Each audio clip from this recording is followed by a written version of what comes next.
Well, since we have 2 more minutes and we're getting relatively close, I can ask one question and see if exactly one person can answer. Does anybody have a very fun, exciting, or unique story about the Memorial Day weekend that you would like to share? Anything at all? Not unique, but my daughter graduated from UTSA. Hey, congratulations. That's exciting. Yeah, Bachelor's of Science in Mathematics. Wow. Congratulations. Yeah. I'm glad that people understand math. It was so hot here in the valley, the Rio Grande Valley, that my dog let me bathe her. And it never goes down without a fight, but hey, That's I'll awesome. take what I can get. You know it's hot whenever they let you bathe them. That's intense. I have 2 dogs. I have a pug and I have a rat terrier chihuahua mix. So when it's hot, the rat terrier chihuahua mix loves being outside, and the pug just flattens itself on any cold concrete it can find. It's very, very entertaining. And so about half the year, each of them are happy, and they never find that sweet spot where they're both happy. Katie, I will show a picture of the pug at a later time. And so I'm not getting anywhere near them right now because they'll start yapping. So, all right. I think we are right at 1 o'clock. So I say let's go ahead and get started if that's okay. Hey, guys, thank you so much for joining the second session of the Education Invitational. We really appreciate you guys participating and being a part of this. We fully recognize that last week was a lot of information that we said to you, and you likely took notes and thought about it and debriefed, and a couple of you asked some questions. But our goal is that this week is actually more of you guys being able to ask us and talk to us about things that you guys need. And we have some questions to hopefully facilitate that conversation and what have you. And but what we did want to really just start off with any kind of a Q&A of if anybody has any questions that we talked about from last week, as you've had a week to kind of think about it and ponder and process, was there anything in particular that stuck out and said, you know what, I'm not really sure I understood that, or I just want some clarification to make sure I know what's happening going forward? Does anybody have anything at all? And as Shiloh had indicated, please feel free to go ahead and unmute yourself, and we can just have that dialogue and conversation. If you're not talking, if you could go ahead and make sure you are muted, that would be good, just because we all know with classes, that background noise of a squeaky chair, a screaming kid, or frogs, as we found out earlier, that's always a fun situation. So we just want to make sure we hear everybody that's talking. So does anybody have any questions or comments related to last week? Jennifer has her, she's ready. Yep, I just have a question. Just to clarify. So our members are going to continue to be able to take classes from home indefinitely, right? They'll be able to get the link and take it from their living room if they want to, for ever and ever and ever. That is correct, if that is what you as an association choose to do. So at the end of the day, the premise is this. The Real Estate Commission requires live classroom education as an interchange between both parties, the participant and the instructor. It doesn't require everybody to be in the room. That's what worked for everybody before. One, it pointed people to the local association. 2, it minimized the number of connections that you can have. And 3, it helped everybody kind of understand and also be able to monitor the courses, right? Well, now that we've been thrust into this environment, you guys have learned and you've adapted on how to monitor remotely. And so, yes, if that is what you want to continue doing, then that is fine. The only rule is that you're still monitoring your people that signed up through your association. And we're still working on best practices for that, exactly how that's going to work and what that looks like. We're finalizing it. We're getting down to the final expectations. We recognize that every association handles things a little bit differently. And so we don't want to say everybody has to do everything exactly the same all the time, because you're going to have your way and everybody else has their way. But whenever you're part of a broadcast experience with us in particular, especially with multiple locations, we will have best practices on how to handle that. But yes, you can have in-person, you can have remote, and you can have both. It's up to you. Excellent. Well, feel free. I think us in Galveston, I think we're going to be one of those that continues doing it from home with people, because we do get quite a few people from Houston or from other places that, you know, oh, I may come for the day and take this class, or I may come for the weekend and take this class. Well, you don't have to come down if you don't want to. You can, you can actually just take it from home. So we'll probably be kind of beta testing that for you. So yeah. And there's a lot of reasons to do something like that, just as an FYI. One is distance, right? I mean, especially when you're thinking of places like the West Texas, for instance, where you have to drive an hour to get anywhere. With that, there might be some value in not having people drive an hour to come to a class, for instance. Also, Pampa, Diane talked last week about the fact that she's actually changing her location. They're moving offices, and they won't have as big of a room to be able to offer participants classes. And so this provides them an opportunity to be able to still offer classes, but not have to worry about the size of their building or the number of rooms that are available. In addition to that, if this is something, and this might be a whole different conversation, but if you guys are interested in offering multiple classes at once, that's a possibility too, right? You don't have to worry about the confined space of your building. You can have 5 classes going on at once as long as you have the monitor support to be able to do that. And there's a lot of different ways to have that kind of monitor support. You can use committees, you can use other monitors, whatever it might be, or even other staff members if you have that kind of bandwidth. But there's a lot of possibilities that are out there. And this is a whole new world for all of us. So in that process, I just wanted to throw that out there. So did that answer your question, Jennifer? yes, it did. Thank you. I appreciate it, John. Awesome. I appreciate it. Thanks. Now, I happen to see Diana's hand up forever before she raised the electronic hand, so I think we should probably go with Diana. I don't want her arm to get tired. So, Diana, how's it going? I figured it out. Sorry about that. I had a question about Okay. the $25 exams. So, for instance, Uh-huh. like if our instructor opted out of it and is going to do it, Mhm. through the class, does that mean when they send the emails out for that particular class, it's not going to include the link for the test? That way, the other associations don't send it out to their agents who are taking the class, Correct. who are instructor? Yeah, absolutely. So going back to what Diana was mentioning, in case we have new people on the call, there's so many people I can't keep track, and I apologize in advance for that. But so what Diana is referencing is that when we have our qualifying courses like GRI, Road to Launch, or the new commercial courses that are coming out, we are moving toward an environment of electronic exams, and that is always going to be true henceforth and forevermore. That's a non-negotiable. Now, in the environment that we had to move for remote education, all of a sudden, we had to quickly try and figure out how we're going to offer exams for Legal 1, Legal 2, and broker responsibility, because those are also required. And traditionally, we had the paper exams that you had to pass out. Well, the Real Estate Commission actually came up with a rule that allows an option for a variety of different platforms to be able to offer that. One is orally. Another one is using a different electronic method, like either using PowerPoint to show questions, or even something like a Kahoot. In our case, we chose ClassMarker. And we can use alternative methods to offer the exams. The only exception and the only expectation with that is that you have to sign, depending on what day you want to call it, either a confidentiality agreement or a non-disclosure agreement. And really what that means is that the participants are not making copies of the exams to then turn around and distribute to other people. Did the exams stay within the context of the class? We have an option called ClassMarker. We offered it to the instructors at the very beginning because we recognized that, oh, heck broke loose, and we were just trying to be helpful.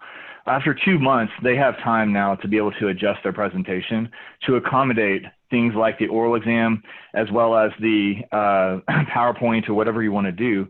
And we have some best practices on how to handle that. And those are free. And we recommend them because in all reality, that's kind of the way that the Real Estate Commission was expecting the exams to occur, because it provides an opportunity for more of a review with the participants.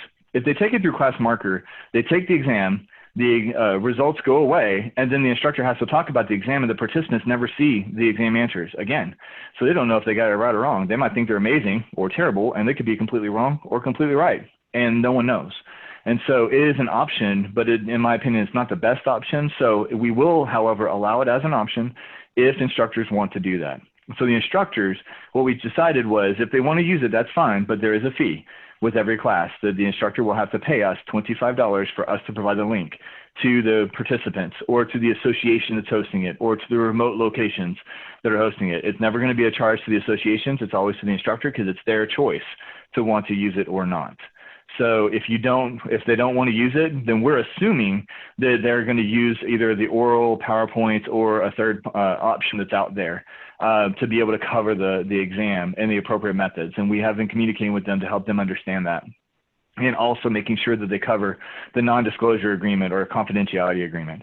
And so with every class, if it's broadcast or if it's at a local association, whatever it might be, the instructor has to reach out to us. We get the money, and then we pay we provide the link to the instructor and or the participating association, whichever direction that they want us to take. Did that answer your question, Diana?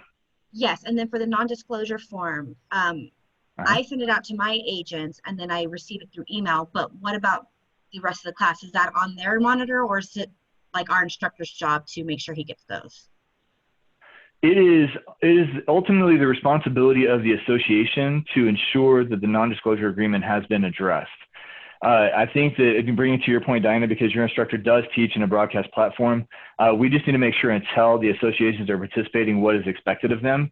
Because at the end of the day, I don't think you guys really care what, you know, if you need to do it or not, addressing it with your participants.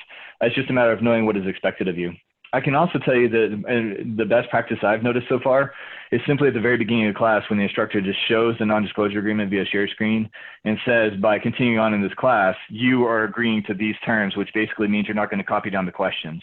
You stop the recording, you go on with the class, and we don't have to worry about sending and receiving information, and it's all covered in the context of the course. So that might be a best practice, so we don't have to worry about trying to capture all these. Did that answer your question, Diana? Yes, Awesome. it did. Thank you, John. Awesome. Now, I don't necessarily see everybody on the Debbie- first page, but I do Debbie see had Debbie. the- Yeah. Debbie had her hand up. Yeah. All right, go for it, Debbie. Hi. For ID purposes, I know that we don't want them emailing us our driver's license or holding them up, you know, for everyone to see. I have a question. I've been getting fast passes emailed to me, and how do they get their photo on there? A lot of them don't have a photo. Is there a way for them to get their actual photo on their fast pass? There is. Yeah. So the short of it is today you can get them to email us, and when you email us, they send us a copy of their driver's license and a copy of their photo they want to use, which is not the picture of their driver's license. You can still hear me, right? I can hear you. I can't. You're not moving. Okay, good. Yeah. I just got kicked off, but I'm still talking, so we're going. So you can, today, that is an option. We're working in the next week or two to have a different options available where you guys can actually upload people whenever they show their valid photo ID. You can capture a picture of theirs either by taking it on the webcam, or you can, they can send a picture of it to you and you can upload it. It takes about 5 seconds. And that way it's up there from that point forward. But as of today, they will have to send it to us to get it posted on there. Okay. Thank you. I think Moji was next. Hold on. I saw a chat with Mike a second ago, so hold on a second, Moji. It says for non-elective CE only for the exams, and that is correct. That is optional. And everything I just mentioned about Diana's response, that's all about non-elective CE. Qualifying courses will always use class marker, period, and there's no charge. We will always do it that way. So thank you. And now, Moji, go ahead. Okay, so I don't know if something in Trek has changed. So in the past, I know I've had 2 incidents where Trek reached out for Legal 1-2 classes, and we had to provide them everything, the sign-in sheet, the Trek completion roster, the exams, everything. So they can look into 2 different situations we had and make the conclusion that they made.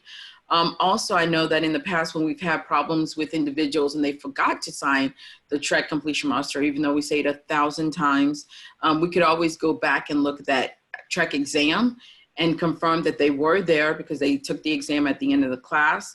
So in a way, I do like having the exam. Is there something that you guys do to where if you don't do the Trek exam and let's just say an instructor wants to do a Kahoot, is there a way to confirm or have anything, should something come up, that you can back up for Trek if they're requiring those documentations from you guys, or no? You can always They're no record longer the session. requiring it.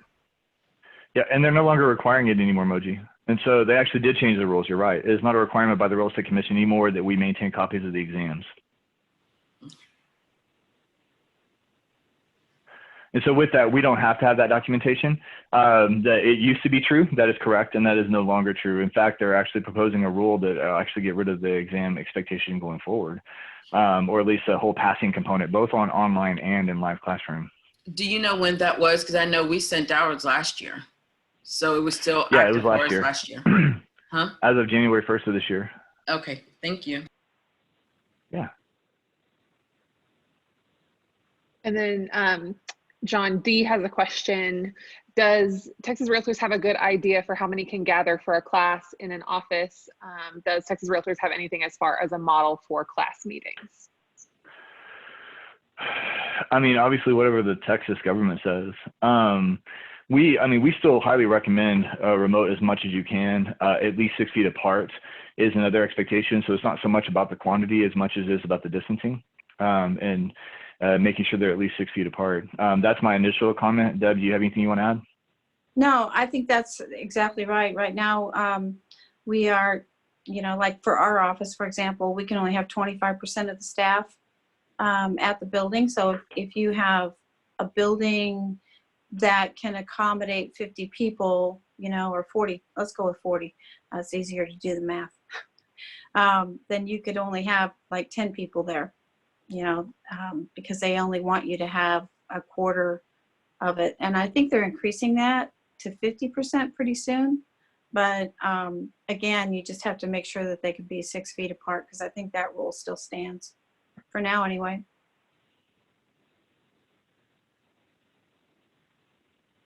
Did that answer the question? Yes, thank you. Okay, any more questions? Okay, I have a couple things I'm going to address really fast. Sorry, I lost my video. I am on a separate place because Zoom doesn't like me today, and I apologize for that. I will try to get connected in just a second. Before I do, I was going to mention a couple things that some other people have mentioned in a separate message. Where did it go? Not that one. Okay, so a couple other questions that people have asked were Realtor Launch and something about it being an SAE course or a qualifying education course. We will, by the end of this year, have 7 total courses that count as qualifying education. The 3 GRIs, Realtor Launch, and then 3 commercial SAE courses. So that is something that you should be able to see going forward, but those are all qualifying education. They all will use class marker for the exams. They all follow the same process and policy. The only difference is GRI, we get evaluations every day, whereas every other class in the known world will only have 1 evaluation from us, period. Another one, we talked about this, about the non-disclosure agreement, so I'm not going to worry about that. And then this idea of hybrid education, I think we also addressed that as well, that you do have the option of remote, in-person, or a combination thereof going forward. And if your instructor wants to do something like this, at least you're familiar with the terms, and it's between you and the instructor as to how you move going forward. We're not going to tell you how to do it, but as far as the expectations we have of you, but we want to provide that option to you, and if that's something you want to do, then that is available for you. So with that, Deb, can I call on you so I can leave the meeting and come back? Yeah, absolutely. Because I was going to get into the whole issue about, we had a couple of things that were reported to us last week while John is hopping off and hopping back on again. One of them was someone was asking about an attendee who didn't appear to actually be there. She had actually taken a photo of herself and was using that as her background, or her virtual background, and was not actually there. And you could tell because it never changed. The expression never changed. Everything was exactly the same. So the question was, can I deny this person credit? And the answer is yes, you can deny them credit. If they were not attending the class and they made no effort to reach out to you to explain why they might be away from their computer for a short period of time, like, bio break or something like that, then yes, it's just like a regular classroom. If they leave the classroom, then you don't give them credit. And then we had another interesting situation that I just want you guys to be on the lookout for. Hopefully this won't happen very often, but we actually had someone who was attending 2 classes at once. And we didn't hear about it until after the fact, but she evidently posted it online you know, so, which I thought was pretty brave, but it was reported to us after the fact. So, you know, that's another thing you want to just kind of, that's why it's so important that the monitors are interacting on an occasional basis. You know, if you have a break or something like that, that you're interacting with them, just so you can make sure that they're actually only paying attention to your class and not trying to do 6 things at once. But so is John back with us again? Is he still working on I'm that? back.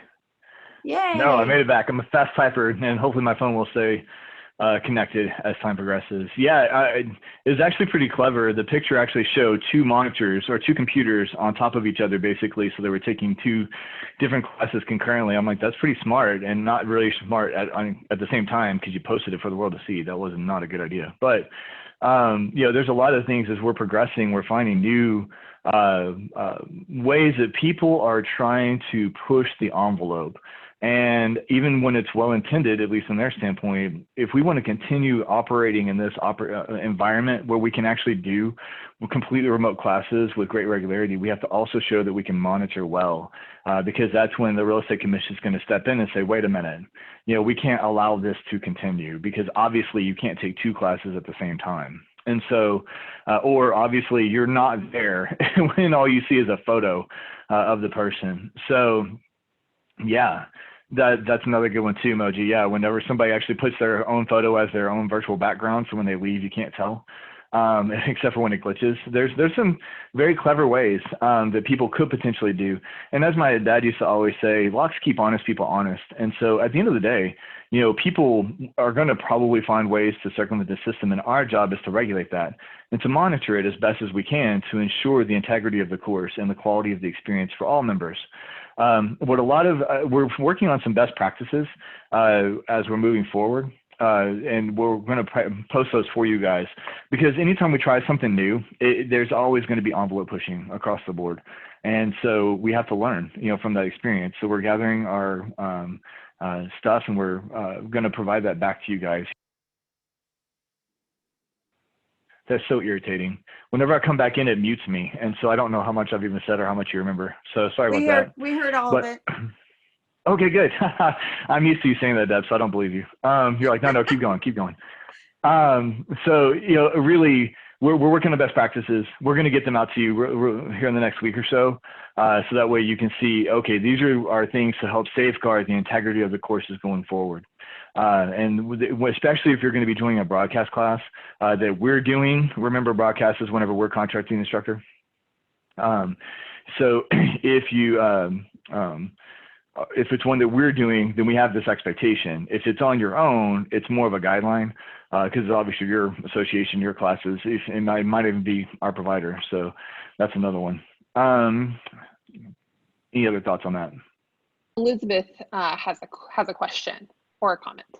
Yeah, so you guys are talking about these outlying situations of our members pushing the limits. What is your opinion of people driving during class? We've made it like, we put it in big bold letters in the email saying no driving, and if we see it, we just kick them out of the meeting instantly. Well, we try to give them a little heads up, but when they're driving, they're not going to pay attention to the chat feature. But yeah, Or shopping, that's good. Or shopping. What do you guys like as a whole? I mean, because if we're going to be, you know, doing it unison, is every association across the state supposed to be saying no driving? Well, are they driving or are they just riding in the car? Oh, they're driving. They have it like mounted on the car, and you can tell they're like turning and checking their blind spots, I hope, you know. Well, first of all, So isn't the use of video or the phone period illegal when you're driving? Mm-hmm. Yes. So yes. I would think that, you know, that alone would be reason to say, look, I can't sit here and watch you break the law. You know, so that's just my opinion. But If I I had could that chime in same really quick. issue here at the Harlingen board. I had an agent that was driving to see clients, and her excuse was somebody else in the class is doing it, but I didn't give her credit. I told her she had to sign out. I wasn't going to give her credit. if I could chime in real quick, I basically tell them it is the same way you plan to come to class. It's the same thing. If you are trying to do other stuff, then don't come to class, because that's the way I take it. I mean, we reserve the time to come to class. You just don't drive to class, but I don't, how are you going to be driving somewhere and trying to do other stuff? It just doesn't, no. Yeah, you come to class or you don't. That's how I do it over here. Yes, and that's what I put in the emails, that they need to treat it as a live classroom. But she got upset with me saying, well, somebody else in the class is doing it as well. And I told her, unfortunately, I'm not the monitor for that board. So I'm not going to give you credit for the class. So you'll have to sign out, and we can talk about giving you credit for another course another time, something like that. So that's what happened in my case. We had a comment from Rita in the chat about what their association does. Rita, would you mind sharing that? Yeah, so we have an email that goes out before the class with the Zoom link for each class. And so it has, like we did a video of 10 things you need to do for compliance. And whether they click on it or not, we don't know, probably not. But we also have a slide at the beginning of each course, and we go over it several times talking about compliance and best practices as a student. And we let them know that, you know, they have to act as if this was a live in-person class. And I'm happy to share that slide. I think Mishka Gilroy actually created one for both TR and for HAR. So I can share that with you guys. But we just tell them, I mean, you wouldn't have a conversation with your spouse or your children in the middle of a class. You wouldn't get up and leave and come back and expect to get credit. I mean, there's all those things. And if they're distracting, I saw the treadmill comment. Our issue is it's distracting to everybody else. It's a learning issue. So I just say, you know, we can turn your camera off and you can stay for the education, but you won't earn the credit. And so all of our proctors are there to watch and monitor that throughout. But yeah, I can share the best practices sheet. We have that, as well as we have the best practices for instructors and proctors that I sent out. And I'm sure they all hate me because it's really long and mean. But, you know, it's necessary because we've seen it all. We had some lady that ran down the street chasing a cow or something the other day. And we just said, you know, this obviously isn't a good time for you to participate in the class. So we're going to go ahead and have to check you out and reschedule you. And so we try to be nice about it, but we just default to Trek, you know, and say for compliance. Rita, if you want to send that to me, I will, we'll get it out to everybody. Okay. Yeah, I'll do it as soon as I'm off here. Yeah, no worries. And I hate to say it, but if somebody's chasing a cow, I might give them credit anyway, because that's just pretty impressive. No. You can chase a cow and participate in a class. I'm just joking. I would not give them credit, but that is very funny. And we also, before I forget, we also, and y'all probably already doing this, but we have it set up so that we lock the class as soon as about 10 to 15 minutes after class starts. The administrator locks it so that people can't log in late and say, oh, I was here, especially if it's a big class and somebody's not seeing somebody. So we lock it. What we can do in alignment with that, and also what other people have said, I can tell you that the two general policies that we've always said on the state level is if it complies with being distracting to the instructor and also the participants, or being disruptive, either one of those, that's pretty broad terms, but sometimes things aren't, circumstances can have some expectations, never chasing a cow, but like for instance, there have been times and circumstances where like a child will come to a class, and if they're quiet and respectful, especially in this day and age where we are right this minute, you know, kid running through the room is not necessarily, it's a little different situation than, you know, a year ago. And so we try not to use specific terms, but having general guidelines for them to understand that if you do this, then you will not get credit. That's a fair expectation. And what we might even be able to do is even create like a Google form of sorts and send it out to you guys so that way you can see, hey, these are the common threads of statements that people said across the state. So whether you've never done this before or you've done it 1,000 times, you can hopefully see what other people have also done, to be able to see what other people are doing in other places as general guidelines and expectations. I totally agree. You can't drive and take a class at the same time. That's not being, you're obviously distracted and distracting as well, because we're seeing the things go by in the window. And so maybe we can come up with like a hub of sorts that we can make sure you guys have access to going forward. We had one question from Ashley. Will all classes or instructors be giving monitors co-host abilities so that the monitors can manage their roster? Yes, that is a really good question. And yes, that is our expectation going forward. Just like what you had indicated, or we had indicated earlier about best practices for you guys, we're going to have the same thing for instructors, because we're realizing everybody does things just a little bit differently. And it's okay to have nuances, but they need to also have the same best practices so that way everybody's on the same page. And that way you guys also know what to expect from the instructors going forward. So yes, we are definitely going to make sure they understand that, especially in a broadcast experience where they're sending out to multiple locations and multiple monitors, the monitors need to have access to be able to do co-hosting. A lot of it also boils down to, if you can be a co-host. For those who've never seen that before, the benefit of being a co-host is that you have the ability to monitor your own people. You can even set it up in breakout rooms. You can do all kinds of stuff. The actual host or the instructor can do as well. And so there's a lot of tweaks and benefits to that. We'll also include that information for you and also the instructors. So that way there's some practices that you guys know with this ability, this is what we're looking for, and also what the instructor will be looking for. What else?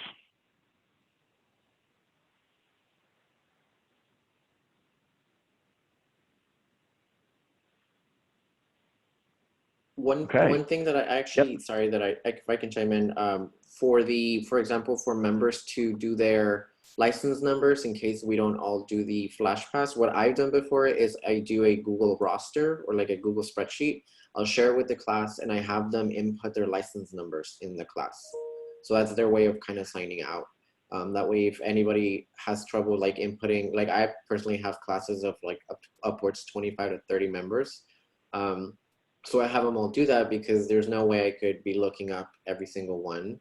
And I tell them, if you don't have the association name in front of your name in the Zoom meeting, I won't give you credit because I can't find you in a room of 500 people. So then that's how they kind of gauge it and say, you know what, I need to do that. And that way we can all count them together. Because it's gotten out of hand, especially for the NAR Code of Ethics classes where we'll have the 500 limit of people. I had about 37 members in one of them, and one of them said, I was in the class, and I said, well, send me a picture or a screenshot you took of something because I couldn't find you in them. Mind you, I knew he was in there, but I was kind of just twisting his arm into realizing that they need to provide us that because otherwise you're not going to be able to track everybody down.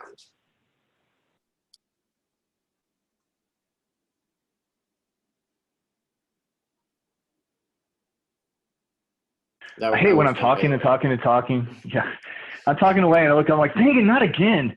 So sorry. I'm not liking Zoom today. So yeah, I mean, that's a really good point. And the nice thing about that, Umberto, is you can actually take that information from the Google sheet and just paste it into cart too, right? So that makes it super handy because then it's already all done. You can even sort it in license number order. So that way, whenever you do put it into the cart, it actually should replicate what you have in the Google sheet at that point. So you don't have to actually go type it all in. That's a very efficient way of doing it. We had a couple comments here. John, can you see the comments? The chat? Well, no, because every time I leave, it erases them. And so, no, I don't see comments right this minute. Okay. I guess they're asking if there's a way to have them show up alphabetically. Essentially, that's why I have all my members type in their the association name. For example, it's GMAR dash or space dash and then their name. Because what happens is if they write everything together, the association name with the dash without spaces, it's going to get all discombobulated and it won't alphabetize. So that's the way I found out that they can do it, is if they just type in the association name, space dash, space, and then their name, and it'll alphabetize.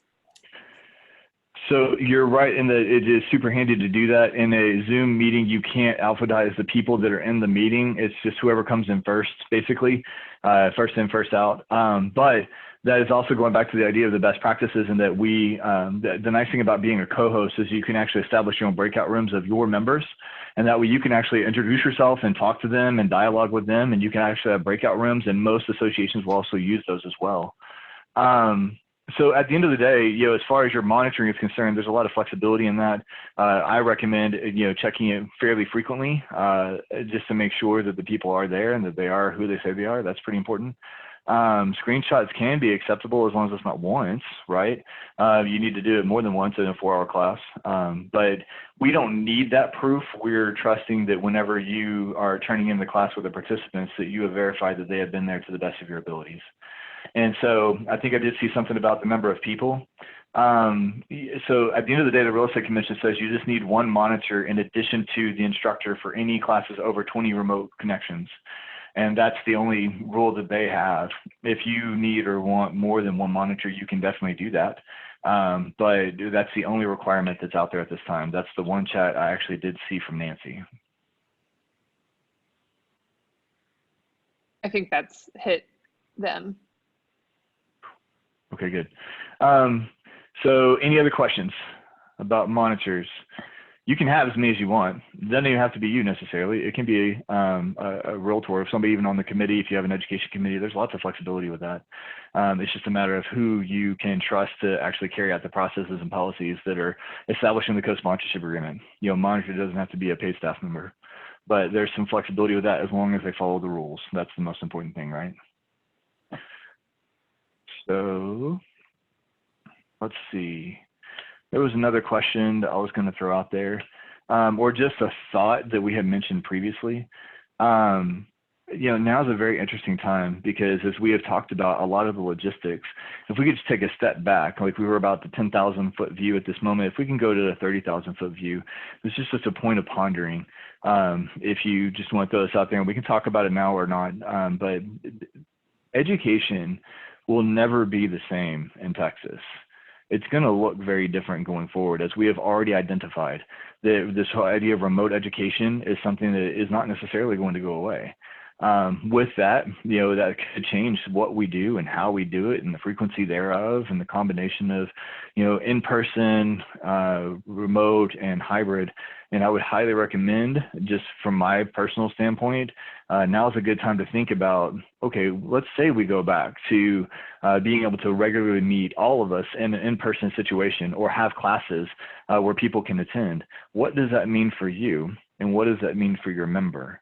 And thinking about how you're going to address the fact that we've moved to this environment and we're moving back to that other environment. So just food for thought as a pondering of what is your value that you're bringing to your members with education, whether it be remote or in person or a hybrid thereof.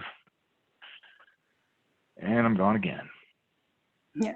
It's not intentional, guys. I actually like you. So does anybody have their hand raised? I actually like you guys. There, you're back. It goes just long enough for me to lose my sound. I'm like, dang, God, gummit. So for the record, I like you guys. I'm not trying to run away. I promise. And so I need to go buy more hamsters. Whatever, any thoughts or comments regarding your value proposition, any questions regarding that and how you can prepare yourself for the environment of going back to a live classroom experience or combination or sticking completely remote?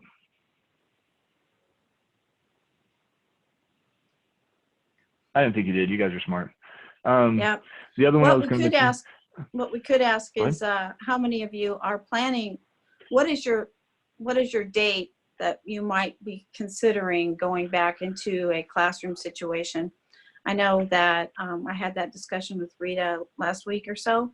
So maybe Rita, can you kick that off and everybody else jump in and tell us what your plans are? Sure. So we really just went ahead and revised the schedule through the end of the year and decided just to be 100% virtual. If there's some big epiphany or something crazy that happens, we may look at going into a hybrid method late in the fall, early winter of this year, but it's not really on the radar. Kind of looked at it from a risk and a liability standpoint first and foremost, and then just what's the benefit at this point? I mean, what can we not do that we can do virtually? And there's really not much. We do intend to move back into a live setting in some format, hopefully next year. You know, we want to have the leadership program again. We had to cancel that, as most of you I'm sure had to or did. And so there's certain elements of education that are in question as to why and what do you have to have in person. and things like that, like the leadership program, or things that are really built around building relationships and developing interactions.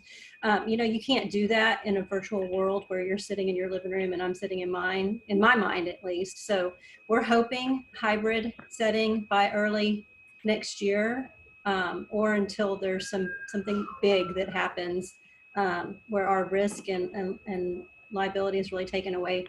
We do intend to really look at structuring things differently from a safety standpoint of, we probably won't have those lunches like they used to be from a catering standpoint. We always had sponsors bringing in foods, or gone are the days of the buffet. And just, sitting people further apart. Really, we had ordered right before we got sent home the touchless hand sanitizers to be outside of all the classrooms. And so, looking at signs to remind you to be socially distant and to, not shake hands and don't take offense and all that stuff. So, we're prepared to be live. It's just in person, but just right now, the risk doesn't outweigh the benefit. So that's where we're at, and that's what we're looking at. I'm hoping for early next year to be live back in the classroom. All of our conferences and everything have moved virtual. Yeah, we're still looking at our fall conference and haven't made a decision there as far as what we're going to do. We're kind of looking at it. Let's plan that it's going to be live, but make sure the speakers can do virtual.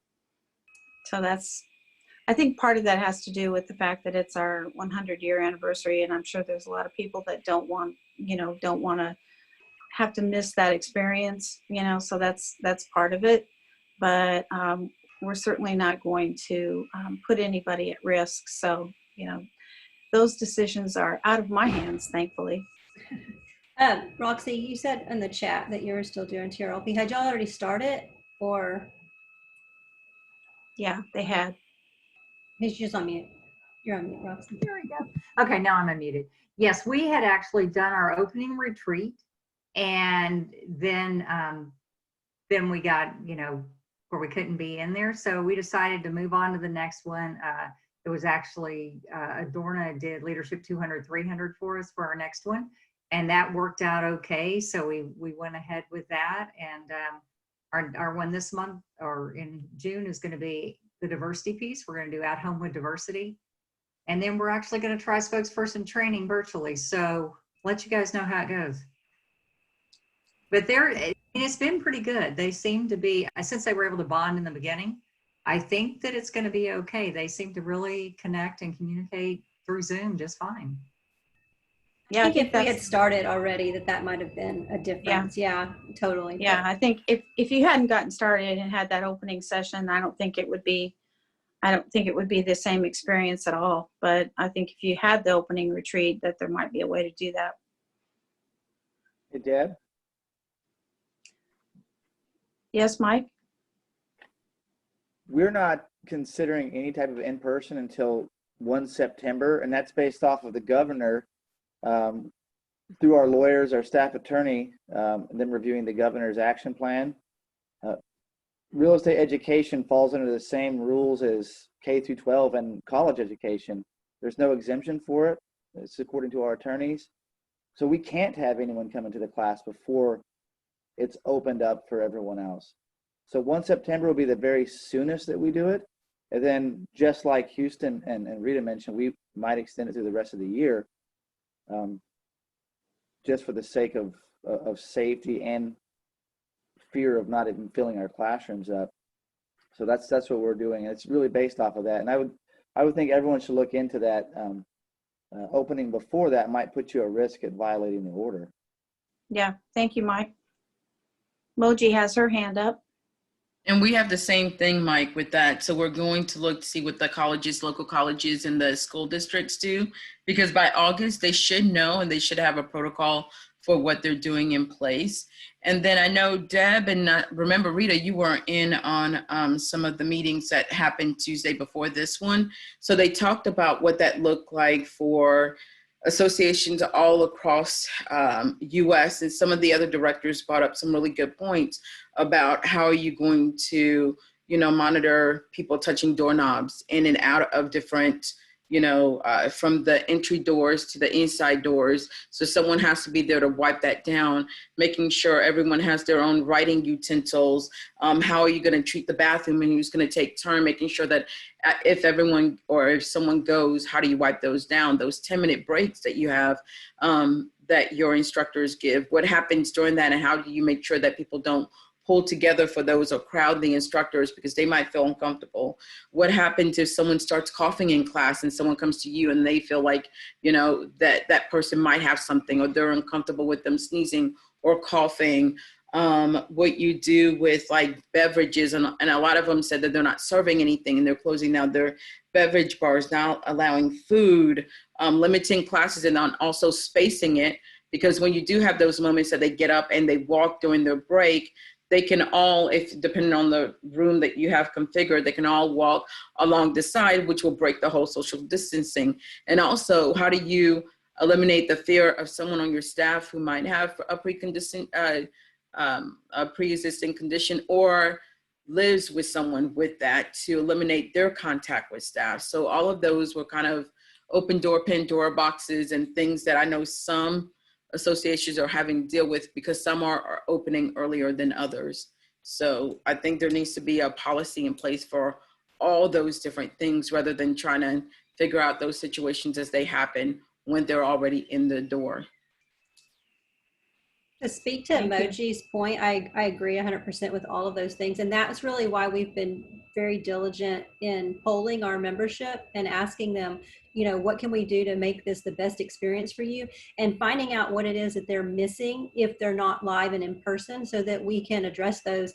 And so far, I know that people were forced to stay home, so they were forced to take advantage of our virtual, but we've had great response because they don't have to commute, they don't have to travel, they can get education at varying times. There's been a great, so it's really more, why do you go back to the live classroom except for in very limited capacity? Like, what is the true benefit other than just sitting there and talking inside conversation and doing group things? So that to me is kind of the look at it. I'd love to be able to go and hug each other and talk, but is it worth the risk and the liability and all of that, plus thinking about spacing and all of the things you have to do, the cost associated with that. If you can only have 10 people in a classroom, but you can have 50 people in a virtual class, you don't have to worry about that revenue loss like you might with an in-person class. Thank you both. Did we lose John again? No, I'm here. Oh, well, okay. I'm here on phone. Yeah, I'm probably frozen. So, well, thank you for that feedback and information. I think that the other two items that we really wanted to try and address during this time, and we have about 15 minutes left, 14 minutes, so we want to value your time. And you can, we really wanted to try and address, are there any really cool tools or techniques or tricks that we haven't already discussed that you find that have been valuable for you and being able to manage education in this standpoint? Or alternatively, do you have any pain points that we haven't already addressed? Things like whether it be course processing or education experiences as a whole, instructors, whatever it might be. So either cool tools or any kind of pain points. Do you have anything that you would like to share?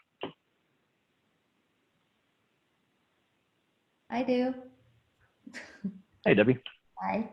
How I would be curious to know how everybody is handling there are some members out there that are not happy with not getting a hard copy of the book. And so, we're sending the PDFs. I just want to know what maybe helpful information or good responses, because we do have some that want the hard copy. And well, first we weren't here forever, so there was no way to order and then come in and ship to all the individuals, and you have that cost. So I'm just curious what everybody else is doing. So here in McAllen, I'm actually hosting a local ePro for our members here via Zoom. And I was fortunate that I had Texas Realtors print us out some books and ship them out to us. So what I'm doing is, and actually Mike Crowley from San Antonio said the same thing, curbside pickup. So I'm having them drive by the office. They're not getting off their cars, and I'm wearing gloves and a mask, and I hand them the book in their passenger seat, and then they just drive away. So that's basically what we did. We did have a GRI course that we actually had to split up completely because the course was happening as the lockdown started happening. So the course started, I want to say it was March 7th and 8th or something like that. And we were fine here in the classroom. And then on the spring break, we had spring break and then GRI resumed after that. So the second portion of GRI, everybody had to go home. And we had to host from Zoom. So I had 50 some people in Zoom for that GRI. So that was the first designation course that we actually had to host on Zoom, but at least it was local. So the ePro that we're doing, we did have them come in and pick up books just driving by. So that's what we did. I do have a legal update class, which I'm iffy on because generally I print them out the books, but at this time I'm like, why don't you just look at the PDF? So it's been a mix of responses from the much older generations that are very used to just having the paper in front of them and are not used to just reading off either an iPad or the laptop. So they're a little bit trickier to kind of convince to look at PDFs. But yeah, so it's been a mixed response, but everybody that wanted a book, I want to say I had 27 people come in and pick up books, which was a pretty good number, just because I have about 40 books that I wanted to pass out. So there's still a handful of members who didn't come and pick them up. But it's really up to them. The class is until actually it's Thursday, so they either come get it now or they wait till Wednesday, which is tomorrow. But hopefully they come and pick up the books. But yeah, curbside, drive-through, drive-by. I think that's the best option that we've been able to do. Do you offer to ship to people that are out of town? I only did, I want to say I only did 2 of them that I shipped out last week. Okay. Yeah. Keep in mind too that it may not always be age related. It may be the inability to manage 2 devices at once, because if they're on one, then they've got to have a second one for the material. And so if they're limited there, then that would also impact their ability to be able to use something electronic as far as materials. Especially the annotating and highlighting. It's really hard to be switching back and forth between the Zoom. Especially if you're on a laptop, your screen may not be very big. So it is very hard to try to read the textbook on a PDF on the laptop and then have the Zoom slideshow at the same time. So it's kind of a little tricky. Even myself, I'm very fortunate to have 2 monitors. So I have one here and one here, but not everybody has that set up. So it's very difficult. So I definitely do recommend, if you can get them some textbook or some printout material, I definitely would, just because it helps them out so much, and it kind of just takes a load off your back when it comes to complaints about the classes. But yeah, essentially printed is like the way to go, especially, this day, if the technology is very limited, it's the tricky part. So, and Roberto, to your point, I think that's a really good point, especially for the members of your association. I think I hate Zoom. All right, so no, we don't. I hate that it keeps kicking me off. I like Zoom. I just don't like it keeps kicking me off. And so, to your point, there's a lot of value, obviously, and you found a workable solution. And it sounds to me like the overwhelming thing that we need to do on our end is to help identify ways of e-reader options and best practices and how they work. And that way, if you're going to go to this environment, this is the best choice for you. And so just clearly communicating ahead of time, this is how it can work. And maybe even this is how it should work, because we also came across a situation where people were taking like Legal 1 and Legal 2, thankfully those 2 in particular, on a mobile device. And whenever they're on an iPad and you're trying to take it, Class Marker, when it pulls up, drops your camera. And all of a sudden you can't be seen in a remote setting because now you're on a separate application. And so that's something that if we tell them ahead of time, this is what you need and this is how this works, you can have potentially multiple devices, but this is how the best practice and the way to operate. And that way they have clear expectations. And if this doesn't work, this will work. And if that doesn't work, this will work. And so you're giving people some choices. That way, no one likes surprises, and definitely no one likes paying money for a class or signing up for a course only to find out they can't participate as optimally as they could have if we had just been proactive in communicating more information to them. And so with that, we will get on the idea of e-readers, and how they work and how to annotate, maybe using multiple devices, making sure when you're taking the exam, use this device over this device. And so we will come up with the best practices that you can potentially use for your students, just like we did about setting up set up instructions for how to use Zoom for the first time ever for those who have never touched this before. Our goal is to hopefully prepare them so that way when they get to class, there's no surprises. They know what to expect and they're ready to go. And so we'll start working on that as well. And if there's anything else that you guys see as a pain point in that regard, please let us know. We can incorporate this into almost like a master document. You guys can copy paste, use however you want. That way you can be passing it out to other people. Yeah, we should probably also check with Office Depot, Office Max, and see if they offer any kind of discounts for e-readers. Just to see if they offer any. I'll write that down. I have a question about printed books that you guys do in Greater McAllen. Do you have a cutoff time for them to come and pick them up? Because we have a lot of last minute registrations all the time. And I'm imagining that last minute person trying to come knock on my door at 8 a.m. at the office. Well, we're getting the class started. We can't give them a book, and then they're driving to get back home or whatever the case may be. So what are your rules and guidelines for like picking up a manual? Do they have to be there before 5 o'clock the day before? Can they come after the class to pick it up? But after the class to me doesn't make any sense. But right. So what I did is I gave them a specific window. I said, drive by to pick up your book. I will be sitting by the door. So as soon as I see you driving up, I can go and hand you the book. And all of them pretty much followed the rule. I didn't have anybody come in after the cutoff time because they realized, you know what, he's only available there at that time. And then otherwise I'm out and I won't have any options. I did tell them if you can make those days, just make arrangements with me prior to the class. And I only email them. I won't have anything verbal just because they're going to be like, well, you said, and like, no, I know what I said. But between, trying to go back and forth with them, and mind you, the way that my supervisor actually told me, they're master negotiators. So they will try to negotiate with you as much as they can. And it makes so much sense now that I think about it like that. But when they see it written, it kind of changes their perception of it, because what do they do with contracts? They don't do verbal contracts, they do written contracts. So that's what I do with them. I communicate via email, and then even if they call me, it's like, hey, can I? And I'm like, you know what, send me an email, because I need it in writing. I don't want to have this back and forth all the time. So I think if we email them the specific times and schedules, and they can tell me, okay, I can be there at that time. Okay, come and get your book at that time. For example, the GRI that I did back in March, there was no time for us to try to do the online exams. Everybody just wanted to take the exams right away, right as soon as the class ended. And my class ended right as everybody was going into lockdown. So I had 2 days of testing, and I only had an hour and a half of testing time. So I only had about 6 people come in and test during each time. And I have a huge classroom, so I was able to distance everybody, keep 3 people in the very front, keep 3 people in the very back. And that way everybody was comfortable taking the exam. And that's how I actually did them. I had everybody social distancing. I wasn't letting anybody touch anything, not even the door. I was opening the door with gloves and just letting them know, okay, nobody touch anything. I will pass out the test for you. And then that's how we finished. But yeah, definitely do communicate with them via writing. Even an email, if you highlight and do blocks, kind of like an Excel in an email, they'll follow that really specifically.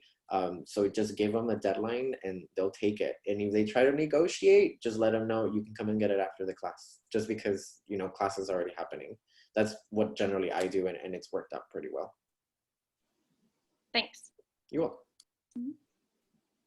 And I can even piggyback off of that and just add one general policy, not just specific about books. It is okay to set yourself up for success, right?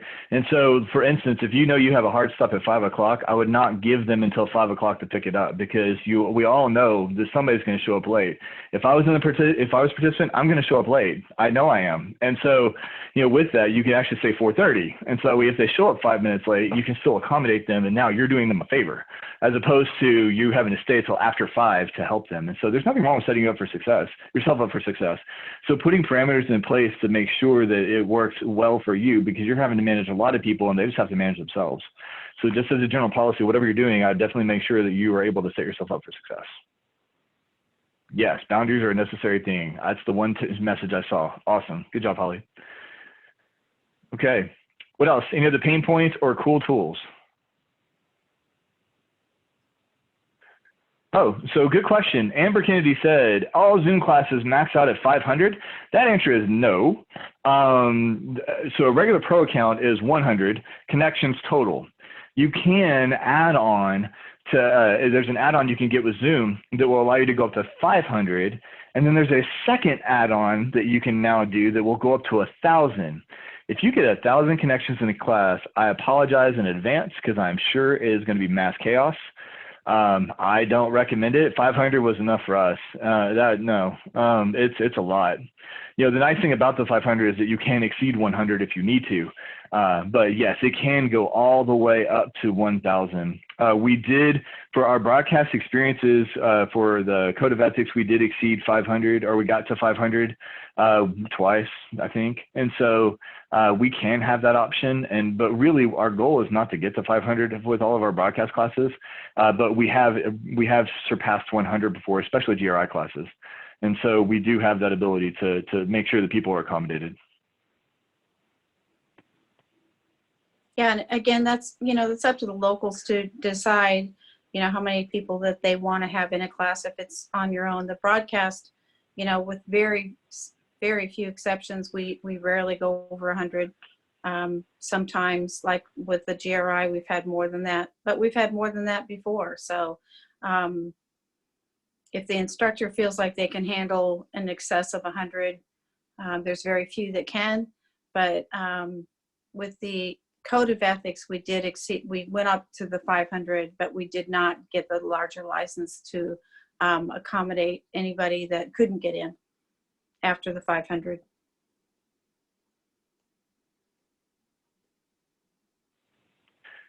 So any other questions, cool tools, pain points? We have a minute. We will use all of our time. No, we don't accept complaints. So I'm just joking. Please know that, so as a wrap up of this conversation, I was just going to say thank you to everybody that came, but you go ahead and wrap up, John. Yeah, well, ditto. I mean, thank you all for they were able to come and to be able to talk and dialogue with us. We hope this is not an ending of the conversation, but a continuation of the conversation, that we can still talk and collaborate together. We have some action items that we're going to take now between this time and next time. And much unlike this last time when I sent a message and recalled it and sent again, recalled it and jumped up and down, Outlook was not my friend last week. I'm going to send you all the registrations this week so that we have them all in one email and that we can register for all the different events that are going forward. But again, any questions, any concerns, any ideas, please feel free to reach out to us. We're only an email or a phone call or a Zoom meeting away. But thank you all for your time, and we will see you next week. Thanks. Yeah, we had one question that somebody asked if we were going to offer another free Code of Ethics class, and the answer to that is not at this time. We do not have any plans to do that. Anyway, thank you, everybody. Thank you. Y'all have a good one. Thanks.